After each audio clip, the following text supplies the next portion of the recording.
Buenas tardes, buenas noches. Bienvenidos todos a TN Central. Hoy vamos a hablar de Alejandro Paul van den Broele y cómo y por qué decidió arrepentirse en el caso Chicone. Tenemos un archivo donde no respondía preguntas y ahora las va a responder, tal vez ya las haya respondido. En este momento, van den Broele llegó hace poco rato a su nuevo lugar de relocalización, que es el programa. En realidad no es un testigo protegido, es testigos o imputados arrepentidos en este caso, porque él está imputado en las causas más importantes de protección y por esa razón esta voluntad de él de contar, hay que ver qué es lo que va a contar ahora, vamos a ampliar un poco con Nico, es lo que lo lleva a entrar en este programa que ya lo cambió de lugar de vida. Vamos a explicar en detalle cómo empieza a partir de este momento a ser la vida de van den Broele, una vida que su ex mujer, ¿no? También vivió, ella sí como testigo y vive permanentemente gracias a su denuncia desde el origen sobre los actos de corrupción de Vudú y compañía. Vamos a hablar con Laura Muñoz, la ciudadana Muñoz, que es una de las personas que mejor lo conoce a van den Broele. Vamos a hablar de la herencia de Pablo Escobar Gaviria. Viene Nacho Otero. Excelente que hizo Nacho Otero en Colombia. Vamos a hablar de las visitas de Julio De Vido y sobre sus cartas carcelarias, ya un género literario. Hoy quiso ir Aníbal Fernández a la cárcel, no lo dejaron entrar. De Vido va a seguir escribiendo y vamos a hablar sobre la reforma tributaria, la economía que viene. Todo eso en TN Central, que empieza por el principio. Van den Broele, testigo protegido y en peligro.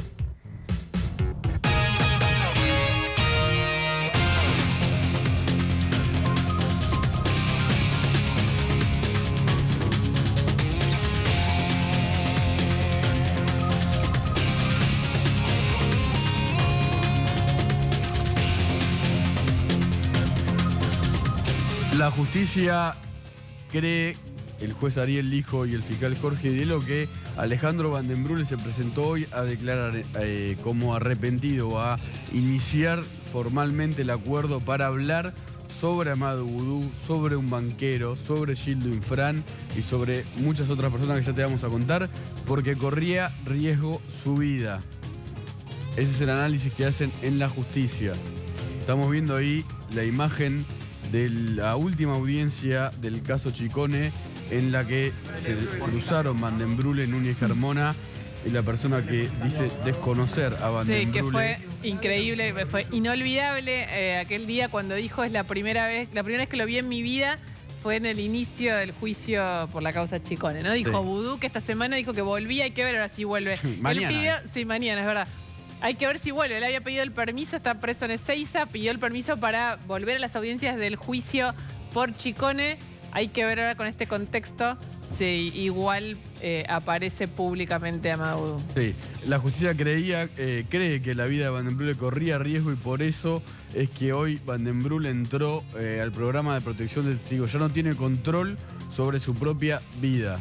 Esto se va a ratificar una vez que declare como arrepentido y empieza a contar, como dice Núñez Carmona, según una nota de Nicolás Pizzi en Infobae, para arriba, escupir para arriba.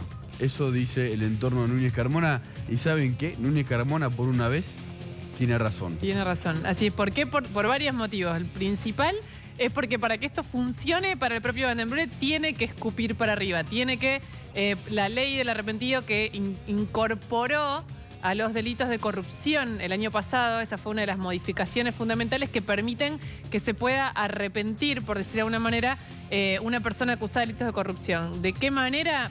Eso lo utilizó Fariña en la causa de lavado de dinero y ahora, a partir de la incorporación de corrupción, la puede utilizar van den Broele. ¿De qué manera? Hablando hacia arriba.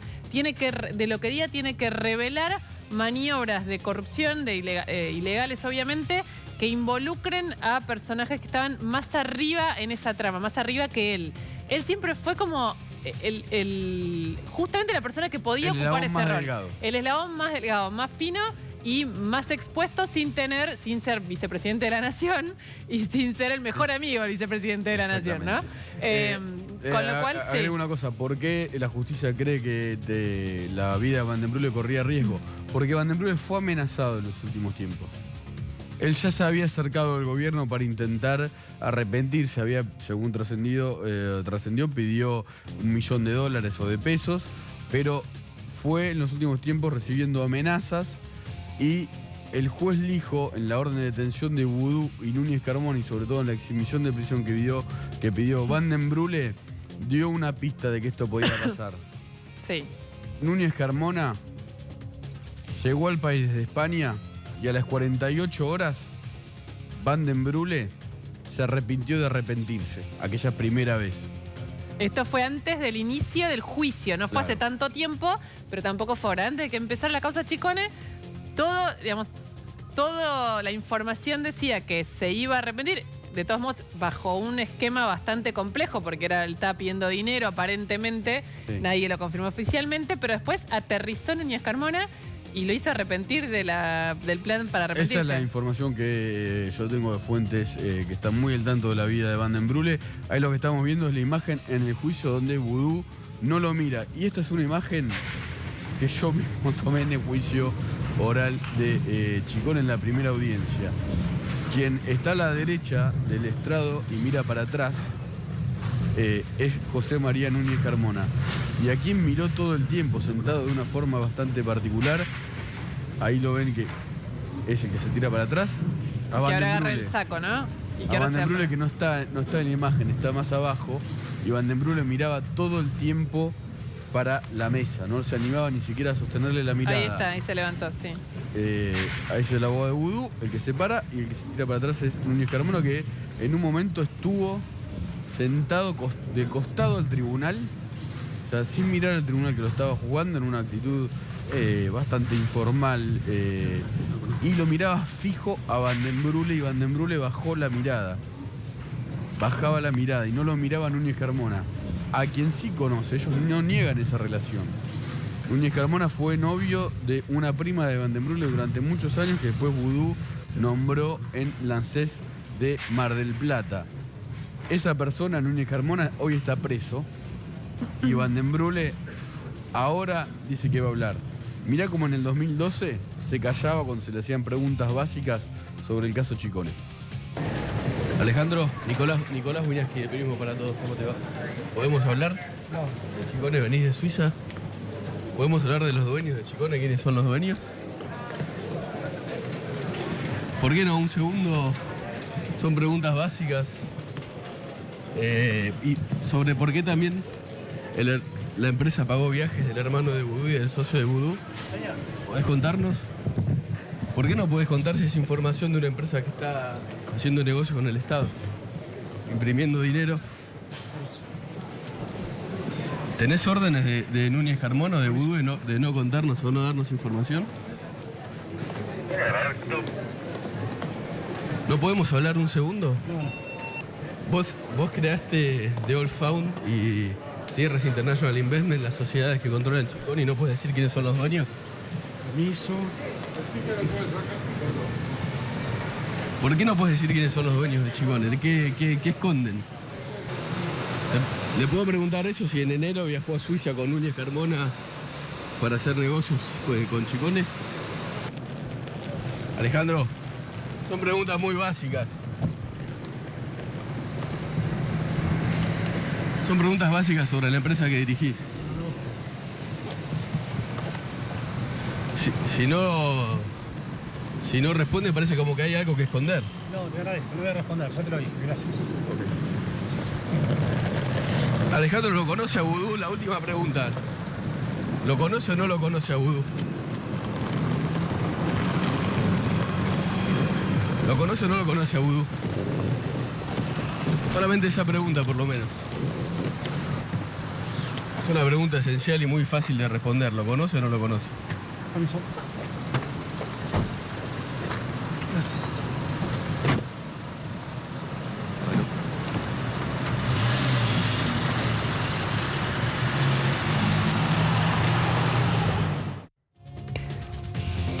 Bueno, ahí estaba Nico, yo me acuerdo como si fuera hoy de aquella situación, de aquella escena, siguiéndolo con preguntas, que, como dice Nico, que lo dijo recién también, preguntas básicas. O sea, no estaba preguntando nada raro. Y Van den Brule estaba, digamos, firmaba las cosas a nombre del FAN, no era algo que él pudiera negar. Lo más importante, disculpa que te interrumpa, es la última pregunta que él no respondió. Si conoce a Vudú. Claro, podría haber dicho que no. pero no dijo que no. No dijo que no. De todos los imputados y procesados, salvo Resnick Brenner, que es un exfuncionario de la FIP, Van den Broek es el único que es abogado. O sea que de leyes sabe. En ese momento no dijo que no conocía a Amadou Oudou. ¿Sabe por qué? Porque lo conocía. Esta línea de comunicación, la persona que tal vez mejor conozca a Alejandro Paul Van den Broek, que es Laura Muñoz, primera testigo del caso Chicone, en los medios y en la justicia. ¿Qué tal, Muñoz? Gracias por atendernos en este momento. No, muchas gracias a ustedes. Buenas noches. Buenas noches. ¿Usted pensaba que Van den Broek finalmente se iba a acoger el programa de protección de testigos e iba a arrepentirse? La verdad que no lo sabía, no voy a hacer futurología, pero me parece que es la decisión más acertada. De hecho, yo desde antes que se inicie el juicio le venía pidiendo esto vía mail, que es la forma de comunicarnos que tenemos por las cuestiones de nuestra hija. Sobre todo se lo decía para que él, ante los ojos de mi hija, vuelva a tener esa dignidad de la figura paterna, ¿no? Yo necesitaba que él diga la verdad para dignificarse, para que mi hija se dé cuenta que su papá actuó bien, pero después optó por el camino correcto, y bueno, se lo venía insistiendo. Obviamente que él no me contestaba con frases muy lindas, pero bueno, me parece que debe tener mucho miedo. Por un lado, me parece que está asustado de las consecuencias de sus propios actos que él eligió libremente realizar. Pero bueno, llega un momento decisivo donde la opción que él tomó, no solo a mí en el plano familiar me alivia, sino que también nos pone la verdad sobre la mesa a todos los argentinos, ¿no? Esto es una verdad que es por el bien de todos, por el bien común, y va a ayudar muchísimo a la justicia a develar la trama por detrás de Chicone y de Formosa. Muñoz, le hago una pregunta a usted. Él, bueno, todavía no sabemos el contenido, si tenemos alguna información sobre lo que él piensa revelar, pero en principio, ¿le cree que va a decir toda la verdad? No te lo sabría decir. Me parece que él está muy asustado. Me parece que él, con todo este accionar de ida y vuelta, hace mucho que se quería desdecir, ¿no? De todas las mentiras que venía sosteniendo, lo que nos demuestra es que él sabe que es culpable, que tiene miedo de lo que le espera, ¿no? Los está mirando a Oudou y a Núñez Carmona, que están presos, y debe estar pensando el siguiente soy yo. Imagino que no debe ser una situación grata. De hecho, yo sé, porque mi hija me lo cuenta, que él está muy nervioso y que su trato ha cambiado con la gente y que él se encuentra en una situación de mucho nerviosismo. Entonces, yo creo que eso es porque él se ve cara a cara con la verdad y con las consecuencias. Y bueno, obviamente que la forma de alivianar el peso que lleva encima y las consecuencias que la justicia tendrá sobre sus propios actos es contar la verdad. Yo espero que diga todo y que nos muestre todo lo que tiene, y me parece que él va por ese camino. Obviamente que no va a ser fácil, no es que se va a sentar, y yo lo conozco muy bien. Él siempre es la persona que gana, él siempre es el que se lleva todo. Él no es un tipo humilde que sabe perder o sabe aceptar los defectos o las cosas negativas. Le va a costar, pero creo que está en el camino correcto. Muñoz, la justicia cree que él, entre otras cosas, habló porque tenía miedo por su vida. ¿Usted tiene alguna información que pueda avalar esto? ¿O lo notó cuando se lo cruza, si es que se lo cruza, más nervioso de lo habitual desde que se supo que iba en su momento a declarar ya como arrepentido y después cambió repentinamente de opinión? Sí, yo sé que él estaba mucho más nervioso que lo habitual y estaba como tratando de refugiarse en su círculo más íntimo, por lo menos acá, de las personas más cercanas que tiene Mendoza. O sea, está siempre con gente, tratando de estar como en comunidad con esas personas que lo protegen, ¿no? Todavía, lo cual me parece una cosa rarísima, ¿no? Pero lo están sosteniendo a él hasta la última instancia. Y sí, sé que está bastante nervioso. No sé si corre un peligro, o sea, toda esta gente son mafiosos y se manejan con códigos mafiosos, que yo no los manejo, pero la verdad que yo estoy preocupada por mi propia seguridad y la de mis hijos y la psiquis de mi hija, y no tengo tiempo para mirar si Van den Brule está preocupado por su seguridad y su integridad física, ¿no? Ya bastante como que tengo yo con lo mío, todo lo que fue ir a Buenos Aires, la declaración, y estoy muy abocada a que mis hijos tengan esa paz y esa seguridad que por tantos años nos faltó. Así que lo que sí sé es que él está nervioso y muy refugiado en su gente más íntima. Muñoz, ahora comparten de algún modo una situación personal que es la de estar dentro de este programa, ¿no? En el caso de él, en el caso suyo, usted es una testigo protegida, en el caso de él es un imputado protegido, pero en cualquier caso entran en este programa. ¿Usted puede contarnos un poco cómo es vivir bajo las reglas de un programa de ese tipo? Por supuesto que yo de eso no voy a hablar, porque es mi seguridad y la de mis hijos, y eso es primordial. Eso es lo que yo más voy a cuidar, es mi seguridad y la de mis hijos. Lo que sí les puedo decir es que desde que este gobierno está, la forma en que a nosotros nos han cuidado y nos han protegido es suprema. O sea, la atención que nosotros como familia tenemos, la protección integral, no solamente la parte de seguridad, el cuidado y la calidez humana con la que nos cuidan y todo es algo digno de sacarse el sombrero para agradecer, en mi caso eternamente, porque es la vida de mis hijos y mi vida. Así que eso es lo único que les voy a decir, es que me siento totalmente agradecida, segura y feliz de que este gobierno tenga esta mirada sobre toda la gente que aporta datos que son productivos, ¿no?, para buscar la verdad en estos casos de corrupción o ante la justicia, en cualquier caso que sea.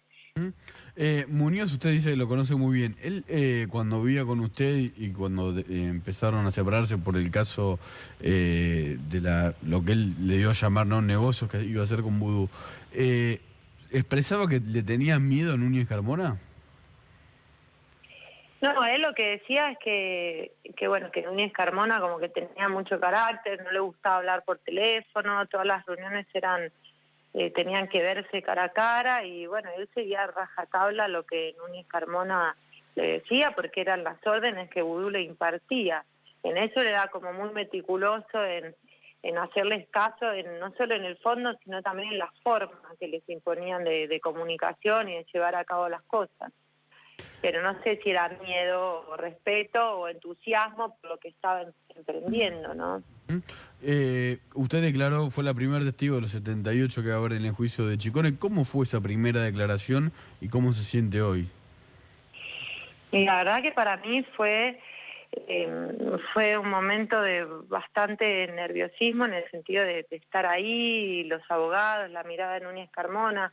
Por supuesto que estaba deseosa de hablar y deseosa de decir todo y deseosa que me pregunten todo lo que me querían preguntar, porque era el momento de poder exponer la verdad y todo lo que ha ocurrido en estos 7 años de mi vida, ¿no?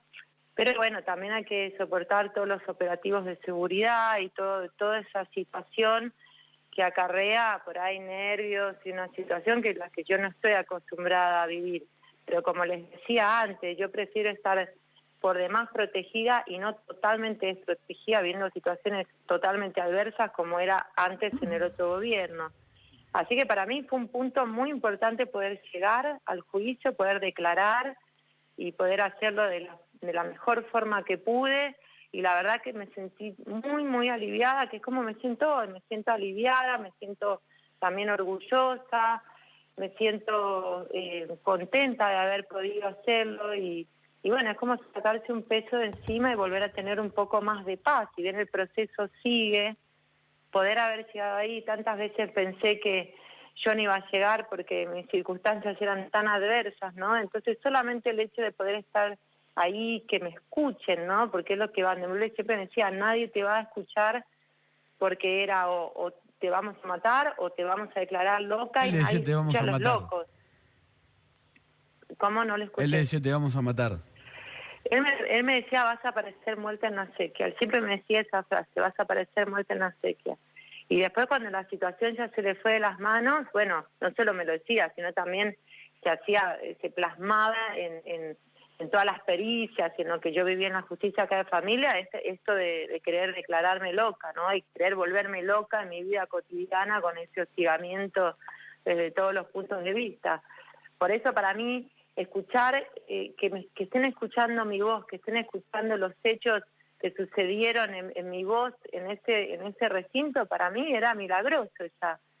Y la verdad que bueno, fue un poco terminar con una etapa y empezar con una etapa un poco más aliviada y más alegre de mi vida. Yo creo que de ahora en más, y así lo deseo, todo lo bueno estaba por llegar, ¿no? Cuando uno sufre mucho, quizás lo que te espera son cosas buenas nada más, o sabes apreciar más cada detalle de la vida. Laura Muñoz, muchas gracias por la comunicación y por la todo. valentía, ¿no? Sí, Sí. Eso hay que destacarlo siempre. Sí, muchas gracias a Nicolás Wieniawski, que fue un periodista tan valiente que me creyó desde el primer momento y me Tenía que apoyó decir y trató eso. de que mi voz nunca sea callada. Así que yo eternamente agradecida. Necesitamos muchos periodistas valientes, independientes, que se jueguen por la verdad en este país. Así que muchas gracias, y ojalá veamos todo justicia rápido. Gracias, Muñoz. Solamente yo hice mi trabajo y usted fue la persona que ratificó sus dichos en los medios, en la justicia y en el juicio oral el otro día. Bueno, muchas gracias. Buenas noches. Un abrazo. Gracias. Bueno, ahí estábamos escuchando a Laura Muñoz y tiene lógica lo que piensa la justicia de Van den Brule, que podía temer por su vida. Él mismo le decía a su ex esposa, la madre de su hija, Pauline, vas a terminar en una sequía. A Laura Muñoz en septiembre del 2011 le entraron a la casa a medianoche, le golpearon la persiana y le dijeron, perdón por la palabra, pero es así, callate puta. Le envenenaron un perro, entraron a robar y solamente robaron las bicicletas de sus hijos. La trataron de loca. Yo hablé con el propio vudú de Laura Muñoz y Van den Brule y él no pudo negar esto. Ahora, lo importante de esto es, ¿de quién puede hablar Van den Brule? Eso es la clave Sí. de esta situación. Puede hablar de Amado Vudú, obvio. Obvio. Por supuesto. De Núñez Carmona, también. De cómo se financió Chicone Calcográfica, también. ¿Puede nombrar al banquero Jorge Brito? Sí. El vicepresidente de la sociedad que manejó Chicone cuando él era el titular fue un gerente general del Banco Macro, Máximo Lanuse, que cuando se fue de ese banco hubo un mail interno diciendo se va Lanuse a seguir con negocios del Grupo Macro. Y se fue a Chicone Calcográfica.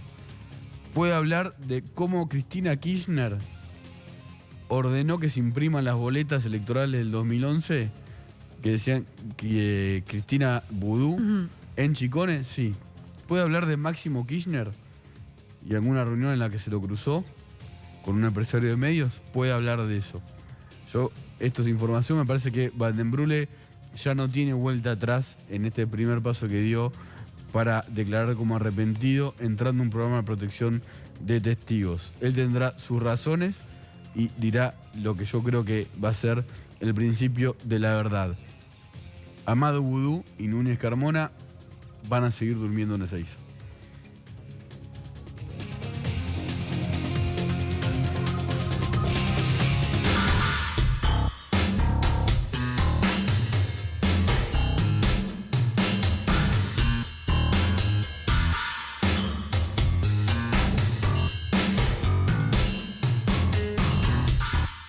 Bueno, Julia de Vida sigue presa, recién hablamos de Vudú y de Núñez Carmona, también está Julia de Vida en Marcos Paz. Apuntes carcelarios K.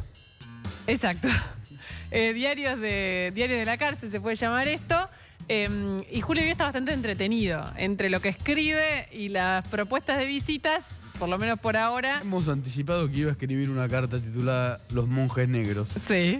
Lo hizo. Lo hizo. No, metió un montón de gente. Sí. Parecía que iba... La carta yo la puedo traducir así. Está hablando de Carlos Zanini, Sí. a quien acusa de ser un monje negro que trabajaba para otros intereses que no eran los del peronismo. Julio de Vido está preso en la celda 5602 del penal de Marcos Paz. Comparte, recordemos esto, pues siempre es un dato llamativo.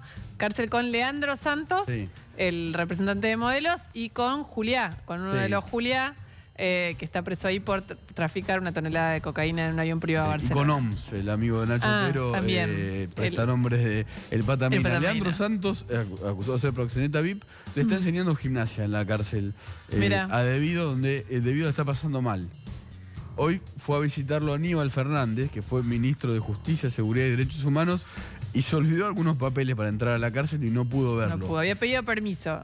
Debido se lo había dado, Sí. fue a cumplir con su visita, pero se lo Se olvidó impidieron. algunos Se olvidó los papeles. Tuvo flojo de Ahora, papeles. Debido en su Twitter, que dice manejado por su familia, diputado nacional sin condena, dijo: agradecemos la visita del compañero Fernández Aníbal a Marcos Paz. Aníbal Fernández va a volver a Marcos Paz, Con el documento. con el documento y la partida de nacimiento. Julio Debido sigue escribiendo. Julio Debido sigue viendo a su mujer Alessandra Lali Minichelli. Julio Debido va a ser visitado por Miguel Pichetto. Julio Debido va a ser visitado por el ex canciller Rafael Bielsa. Sí. Está generando una especie de De consenso. puerta de hierro. Sí. Sí, a los Perón, pero Sí.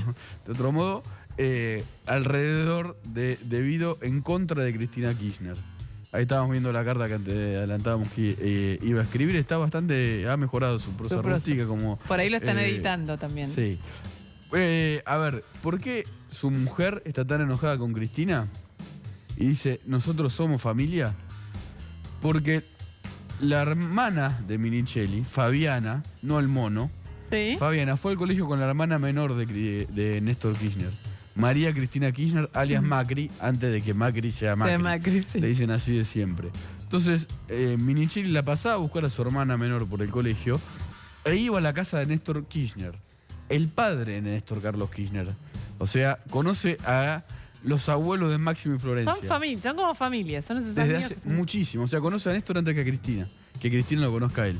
Por eso está tan enojada la abogada Minichelli, que es abogada y ha dicho ya que Julio tiene mucho para contar. Hay fiscales que ya están esperando, tal vez actúen para ver que efectivamente Debido cuente lo que está diciendo más su mujer en los medios y él en estas cartas. En el caso de Debido tiene más complicado el arrepentimiento porque hacia arriba solo tiene un estamento. Es como cuando hablamos de Núñez Carmona y Vudú.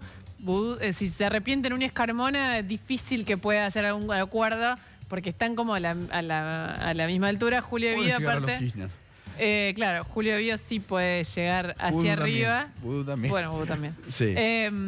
Pero está más complicado en el caso de él convertirse en un nuevo arrepentido. Sí, está sufriendo mucho en la cárcel, sigue rabioso, sigue escribiendo. Hoy fue Aníbal Fernández, no pudo entrar, él lo agradeció. Aníbal Fernández va a entrar a la cárcel, va a entrar Pichetto, va a entrar Rafael Bielsa, que es Sí. un dato. Van a entrar intendentes del peronismo y todos le van a escuchar decir lo mismo, que él sabe todos los secretos de la obra pública a nivel nacional, de gobernadores, de municipios y también conoce muchos secretos de cómo se maneja el bloque K. Está muy enojado con Máximo Kirchner, el señor Debido, que sigue preso y que tiene que ir a juicio oral por 11, pero tiene permiso para no participar de las audiencias, al contrario de Amado Vudú, que se lo dieron y veremos si mañana va o no.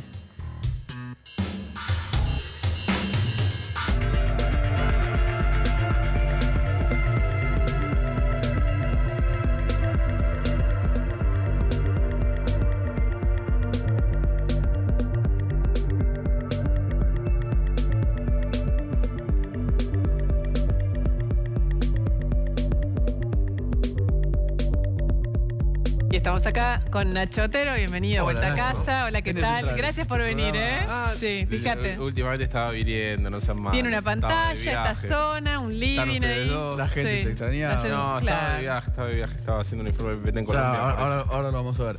Últimamente, para hablar de política, además de entender de números y de economía, hay que entender del Código Penal. Ujú. Echegaray procesado. Echegaray procesado, que fue siempre uno de los intocables. De hecho, recién ahora se empieza a romper ese cerco de protección legal que tenía la justicia federal y termina procesado por por lo menos una causa que no era tan No conocida. es de las que uno habla más Tan conocida cotidianamente. en un fallo de 84 páginas del juez Torres, en donde cita a Zaffaroni, por ejemplo, en una parte del párrafo, del fallo, y termina procesando a Echegaray junto con otros funcionarios de AFIP y trabándole un embargo por 15 millones de No pesos. creo que le cueste cubrirlo, ¿no? Le No, tiene- pero Echegaray A está ver. procesado, ¿eh? Por es algo- un dato. Nacho sí, es dijo, un dato. era un intocable. A vos te tocaron los amigos de Sí, Echegaray en su en momento, los sí. dos sentidos, digamos. A Martín Magal y a Marcelo Funes también, cuando estábamos en Río de Janeiro, Le pegaron. le pegó la patata de Bueno, Echegaray. ¿qué pasó Ahora, acá? Lo ¿Por que qué pasó lo acá procesaron? puntualmente es lo siguiente. Es una maniobra que sucedió a través de una licitación del año 2009 Sí. que se hace para la empresa que tenía que limpiar la FIP Así física, es. o sea, decir que tenía que limpiar el edificio. Una nota de Matías Longoni. Así Clarín. es. Gran nota. Que es Matías Longoni, que ha investigado a Echegaray hasta el Lonca, hasta Y en la FIP. y al que Echegaray denunció penalmente, Sí, sí, civilmente también. Publicó un libro sobre Exactamente. él. Exactamente. La empresa se llamaba Limpiolux, la que había Sí. ganado la licitación. Y sucede que la licitación se gana en 2009. Sí. Echegaray, 5 meses después de la licitación, da por caducada esa licitación, es decir, la da de baja, y se hace una nueva licitación con año 2010. Sí. La diferencia es que hay 7,5 millones de pesos más de 5 meses a Estaba barata. Le pareció que estaba barata, quería pagarlo un poco más caro. Pero no es que solamente el INDECA eso. no medía la inflación. Entonces, Claro. No sabía. No es solamente eso, es que además en la nueva licitación se reduce la cantidad de empleados que iban que a van ser a trabajar. designados por la empresa en Para trabajar. el edificio, y además se reduce la carga horaria. Sí. Entonces era un servicio con menos gente, menos tiempo, pero que salía 7,5 millones de pesos más. Entonces, ¿qué es el análisis que hace? ¿Y de quién Matemáticas era la son empresa? matemáticas. Eso hasta ahora no profundizaron mucho a ver si hubo algún tipo de beneficio económico. Por eso hasta ahora lo que se dio, y por eso está procesado, es primero como administración fraudulenta, es decir, en perjuicio, Sí, en perjuicio del Estado, porque si tenés un contrato claramente, que algo te sale un 2 pesos y vos mismo vas y lo licitas para Exactamente. pagar los 5. Textualmente en el fallo esto se cita un perjuicio al Estado de esta suma, 7 millones ¿Cómo se llama la empresa? 500.000. Limpiolux. Sociedad Claro, Anónima. Sí. le hacemos un regalo, Limpiolux. Venga con menos gente, limpie menos y le pagamos 5 millones de pesos más. Así es. Exactamente. creo. 7 y 7 medio. millones de 7 y pesos. medio. lo embargaron por 15 7 y millones. medio. 7 y medio. Y además, obviamente, negociaciones incompatibles con la función de funcionario público, ¿no? Nos Bueno, quedamos Así que, muy tranquilos que esta persona haya sido quien estuvo a cargo de la recaudación impositiva en la República Argentina. Ya volvemos con Nacho Estero, que nos va a contar una historia en Colombia. O sea, él dijo que viajó, hay pruebas. Fue a Colombia y va a contar la trastienda de Pablo Escobar Gaviria.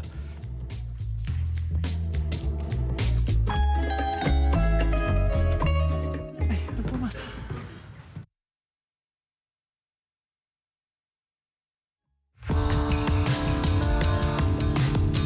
No, y efectivamente, Nico, Luciana, la reforma Hola, tributaria Franco. ya está en Vamos a- el Congreso. Franco.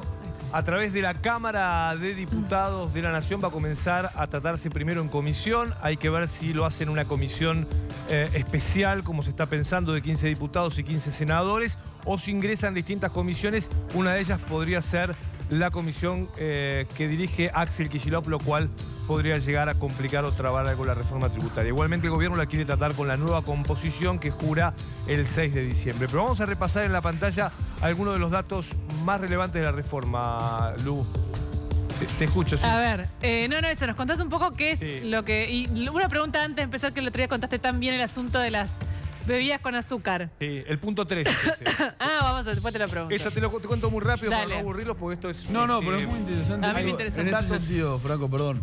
Por un Parece- lado tenés el impuesto a la renta financiera, que es algo que se discutió tanto y fue tan polémico, finalmente el gobierno lo aplicó, es del 5% para las ganancias obtenidas por los activos en pesos, y en el caso de que sean colocaciones en dólares va a ser un impuesto mayor del 15%. Esto es Sí. respecto a lo que es la renta financiera. a aquellos ahorristas, digamos que... Esta es una buena para la mayoría. Sí, mucha Mala gente para quería- pocos, buena para la mayoría. Sí. Tenés que realmente ahorrar mucho para que tengas que pagar un impuesto. Impuesto a la transferencia de inmuebles. Esto también es bueno para mucha gente porque se elimina algo inexplicable que es el impuesto. Cada vez que vas a comprar o vender una propiedad, pagás esa tasa que decís, ¿cómo puedo pagar tanto entre lo que le pagás a la inmobiliaria, a la escribanía? Sí, es una y locura. Este impuesto se hace complicado realmente la mudanza o Que si o es la vivienda compra. única, zafabas, pero ahora lo Exactamente. levantan. Sí. Bueno, este es el impuesto interno que vos preguntabas. Esto que ya quedó bastante claro, puede haber cambios. Vino, cerveza, lo contamos la semana, quedaron sin Sí. efectos. Otras bebidas alcohólicas van a tener aumentos del 20 al 29%. Whisky, bueno, todas las bebidas que tienen mucho alcohol, siguiendo los consejos de la Organización Mundial de la Salud. También los cigarrillos, el tabaco va a pagar más impuestos a partir de esta reforma tributaria. Sí. Y las Franco, gaseosas disculpame. azucaradas, Nico, eso me preguntabas, Lu. Sí. Las gaseosas finalmente... Espera, volvé al 3 porque estamos en los impuestos internos. Quédate Yo en el mientras 3. te digo una cosa, Franco, esto es muy importante porque parece un tema lejano, ¿no? Cuando se escucha reforma tributaria, pero esto es la economía que viene y esto va a afectarnos a todos para bien o para mal y de acuerdo a cómo se vota. Vos lo estás explicando muy bien como bajándolo a tierra. Exactamente, esto es un cambio relevante, no solamente la tributaria, la reforma previsional también es muy importante, igual que la laboral. Todas son reformas, Sí. por eso las discute el presidente con todos los gobernadores del país para que haya consenso y para que haya acuerdo. Pero hay ganadores y perdedores. Las gaseosas azucaradas, lo que sabemos de último minuto es que las empresas de gaseosas dieron, digamos, un paso atrás en cuanto a la vehemencia con la cual dijeron que iban a retirar Sí, inversiones. se habían puesto muy fuerte. Estaban El viernes dijeron que retiraban inversiones y que no compraban más jugo de de frutas. fruta que no Exacto. invertían los 1.000 millones. Hoy, te digo, hay un comunicado donde es mucho más suave, donde dicen que van a seguir apostando a crear empleo en la Argentina, pero por lo que sé van a tratar de influir En el Congreso, el Congreso de la Nación, claro. porque hay tiempo, obviamente, el lobby dentro de los diputados y senadores para modificar este impuesto que grava a las gaseosas azucaradas y que implica, digo esto porque no es solamente la empresa, digamos, implica la presión de provincias como Tucumán, Salta, Jujuy y los cañeros o los productores que dicen si no vendemos azúcar a estas Sí. empresas nos va a ir muy mal. Por último, IVA e impuesto al cheque, va a haber devolución anticipada de IVA para empresas que inviertan y no hayan recuperado en un lapso de 6 meses. Esto es importante porque esto es parte del objetivo, hay que decir esto, la reforma tributaria tiene el objetivo de que las empresas generen más inversiones y crear empleo. Este es el objetivo por el cual Sí. le van a bajar los impuestos a las pymes y a las grandes empresas con estos casos. El impuesto al cheque, Sí. esto, digamos, se va para una persona común que ponerle le pagan con un cheque, ¿lo sigue Exactamente. pagando o no lo paga más? No, en principio, Lu, lo que vas a poder hacer como empresa es, digamos, descargarlo de lo que vos le pagás de ganancias. Está Pero bien. si sos monotributista no pagas ganancias, con lo cual Ok. vas a seguir pagando el impuesto al cheque, que es un elemento de mucha recaudación. Sí. Y el último dato que va a pagar impuestos, Sí. te digo, tiene 220 páginas, ¿no? La reforma, solamente la reforma tributaria. El último dato es que Netflix, por ejemplo, Tinder, la aplicación de las citas, Nacho va a Nacho pagar. Otero está sufriendo, Sí, sí. va a pagar No es que impuestos. lo use, le cuento a un amigo como es Tinder, pero está sufriendo. Exactamente, va a Tan pagar triste impuestos como, digamos, como todo el mundo. Así que, digamos, todos los servicios digitales van a empezar a pagar también impuestos según esta nueva reforma tributaria. Hasta ahora no lo hacían y el gobierno quiere que esas empresas empiecen a pagar estos impuestos. Lo van a pagar, obviamente, los consumidores finalmente. Franco, una pregunta más. Queda por enviar al Congreso la reforma previsional también, ¿no? Sí, y ese es un dato relevante porque impacta mucho en lo que van a ser las jubilaciones del año próximo. Lo que cambia, explico esto muy cortito, la reforma jubilatoria es que se cambia la manera de calcular las jubilaciones. Va a ser cada 3 meses y va a ser según la inflación.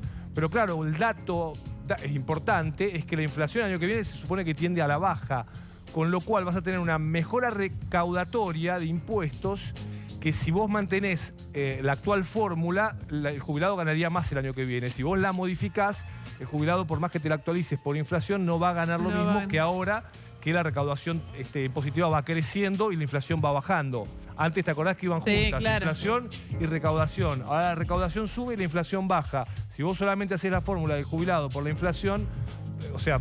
Hay plata vas que a queda perder en las arcas del comparación con gobierno. lo- Está bien. Gracias, Franco. A ustedes. Sí, gracias. Veremos cómo sigue esto.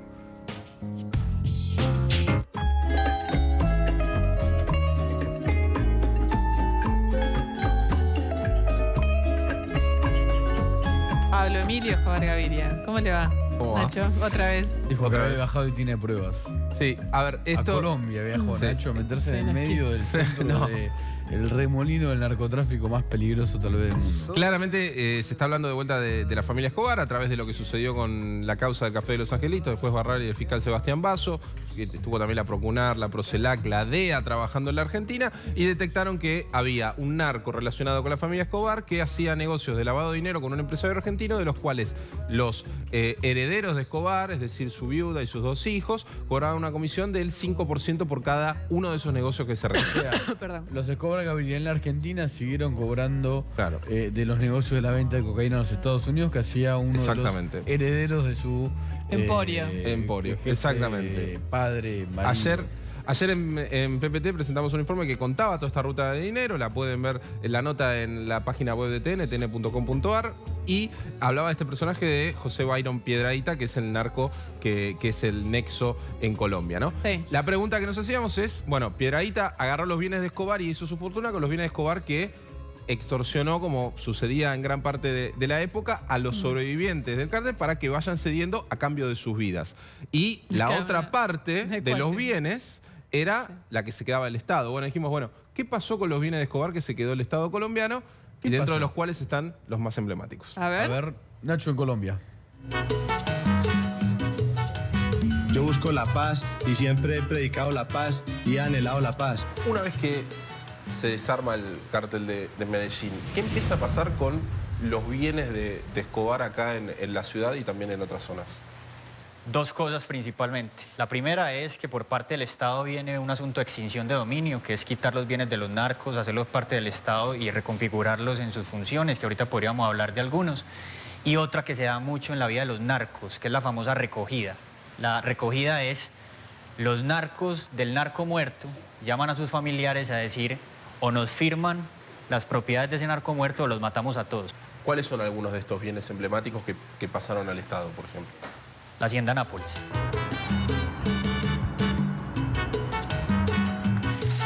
Hicimos más o menos 3 horas y media de ruta desde Medellín hasta este punto para llegar a la Hacienda Nápoles.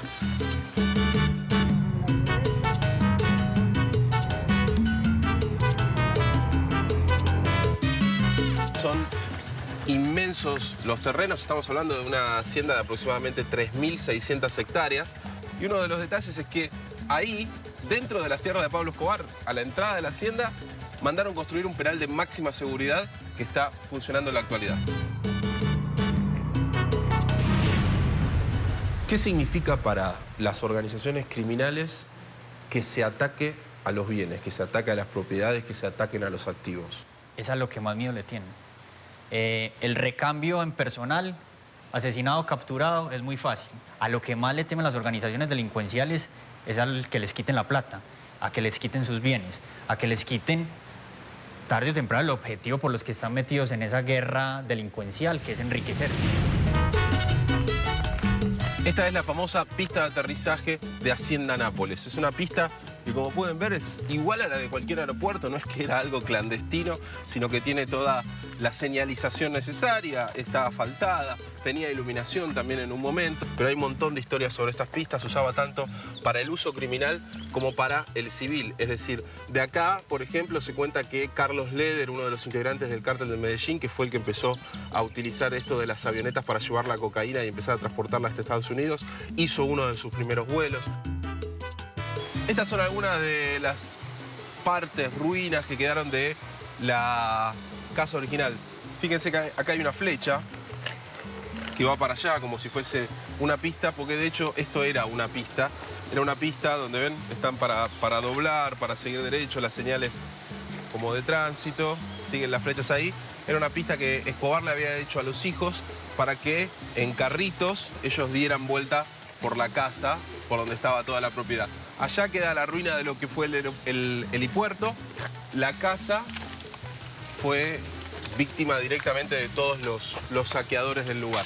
Recién cuando el Estado lo toma, ¿qué hace el Estado? Lo toma como propio, arma este parque con una concesión que le da una empresa, la empresa paga un canon al Estado y la entrada que se cobra para entrar acá es la que se usa para el mantenimiento de los animales y pagar el sueldo de los empleados. Estas eran las caballerizas originales de la Hacienda Nápoles. Quedó incluso la marca de Escobar, que es la marca original, Gaviria Escobar. Escobar tenía una fascinación por los animales, está claro, pero no solo por los que estaban vivos, sino también por los que se habían extinguido, como este Brontosaurus, que forma parte de una colección de 5 dinosaurios de concreto que el capo narcotraficante mandó a hacer acá en la Hacienda Nápoles y que hoy también son una parte del recorrido. Estamos en Medellín. Este es el edificio Mónaco, uno de los bienes más emblemáticos de Pablo Escobar acá en la ciudad. Atrás de esta reja donde está el estacionamiento, Escobar tenía toda su escudería de autos de lujo. En este mismo lugar fue donde el cártel de Cali hizo uno de los atentados con un coche bomba que terminó haciendo que la hija de Escobar pierda la mitad de su audición. Hoy el edificio fue expropiado por el Estado. Durante un tiempo funcionó la Fiscalía acá en este lugar y después hubo un proyecto para que funcione también el Departamento de Policía que finalmente quedó trunco. Ahora, desde la Alcaldía de Medellín, lo que se propone es tirar abajo el edificio Mónaco como homenaje a sus víctimas. ¿Cómo va esta política actual de, por ejemplo, este proyecto que tiene que ver con derribar al edificio Mónaco, de evaluar también otras posibles acciones con otros posibles derrumbes de otros bienes? Conceptualmente esto, ¿a qué apunta? Apunta a dignificar las víctimas del narcotráfico, principalmente de este delincuente, unas personas importantes para que Colombia hoy tenga la esperanza y la oportunidad que está surgiendo en este momento de dejar atrás un pasado que lo victimizó por décadas. Uno de los lugares emblemáticos que todavía quedan en pie en Medellín sobre Pablo Escobar es la casa donde se escondió en los últimos días de su vida. Es esta. En un principio tenía 2 pisos, en los últimos años le agregaron un tercero y hoy en ese lugar funciona una escuela de español. Escobar murió sobre el tejado de la casa de al lado cuando el bloque de búsqueda ya había entrado a la casa y él se intenta escapar, le disparan desde adentro y termina muerto arriba de ese tejado. Hoy hay un proyecto desde la Secretaría de Medellín para tirar abajo el edificio. ¿Se investiga también qué pasó con estos bienes que giraron a otros narcos en medio de esta recogida, por ejemplo? Sí, claro, el Estado nunca ha dejado de investigar y de rastrear qué pasó con los bienes de la recogida, que siguieron siendo parte del mercado ilegal y de la financiación de los grupos delincuenciales, principalmente los narcos y hasta las guerrillas en Colombia. Y en colaboración con otros países ha hecho extinción de dominio de estos bienes y los ha cambiado de función, generalmente al servicio del público en la ciudad. ¿Es peligroso estar ahí? En un momento sí, cuando fuimos a la quinta de Piedradita tuvimos que ir acompañados con la seguridad de la Secretaría de Medellín y después se nos tuvo que sumar un batallón de la Policía de Colombia de 30 tipos armados con ametralladoras porque la zona sigue siendo una zona manejada por paramilitares. Y los narcos contratan a los paramilitares y puntualmente Piedradita tenía mucha relación con un paramilitar muy sanguinario que se llamaba el Cuco Banoy, ahí en la zona de Baja Caucasia, en el Bajo Cauca, y realmente sigue siendo una situación porque Piedradita tiene toda su seguridad privada todavía. Yo tendría miedo a un de seguridad de Piedradita que se llama Cuco. Nos vamos a una pausa, ya volvemos y cuando volvamos mañana declara Diego Lagomarsino. No digo nada más. No vamos a decir nada ya más. Volvemos.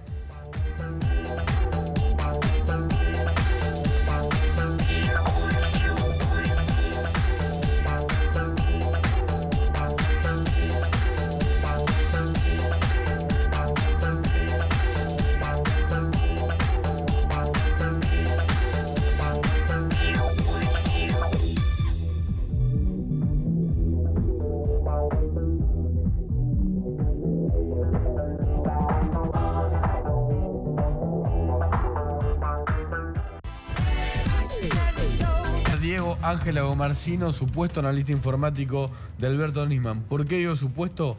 Entre una de las dudas que tienen que responderle Lagomarsino al juez Julián Ercolini y al fiscal Eduardo Tayeno, que ha hecho un dictamen muy rotundo sobre el caso, es: ¿era analista informático de Nisman? Si lo era, ¿por qué nunca pudo demostrar que entraba a su computadora para repararla como él contó? ¿Por qué la computadora de Nisman era un colador? ¿Por qué le borraron el teléfono y la computadora a Nisman? Se supone que en forma manual entre el momento en que murió, sábado a la madrugada, y cuando fue encontrado muerto el domingo a la noche. ¿Por qué ese era el analista informático de la Fiscalía AMIA? Nunca arregló ninguna computadora de ningún empleado. ¿Por qué tenía en su poder compacts con escuchas telefónicas y análisis de casos como el de Ciro James en su casa? Todo esto son algunos de los interrogantes que va a tener que responder mañana Diego Ángel Lagomarsino. Que viene sosteniendo, bueno, recién cada vez que veo la cara, siempre la cara de Lagomarsino es una pregunta, siempre es esa cara que refleja, ¿no? Refleja un montón de cosas, pero no sabemos cuáles, si mentía o si estaba aterrado porque decía la verdad. ¿Puede ir preso? Sí, puede ir preso. Esa decisión la tiene en su cabeza el juez Julián Ercolini. No significa esto que vaya a ir preso o que no vaya a ir preso, pero podría suceder. Ese misterio lo vamos a revelar mañana. Veremos qué dice Lagomarsino sobre su situación. Vamos a una tanda. Tiene ahora en... Perdón, no sé. Pasó. Me agarré un blanco, chicos, discúlpenme. Después de la tanda les cuento lo que les iba a contar ahora. Iba a decir, tiene la palabra, Luciana, la nueva conductora de ese programa tan exitoso, iba a decir eso. No, después les cuento lo que vamos a una tanda y ya volvemos. Gracias. Nos vamos, quédense desde llano con Joaquín Morales Solá. Está el abogado, uno de los abogados de las hijas de Alberto Nisman, Juan Pablo Vigliero. Mañana declara Diego Ángel Lagomarsino. Chau. Y seguimos mañana. Que descansen.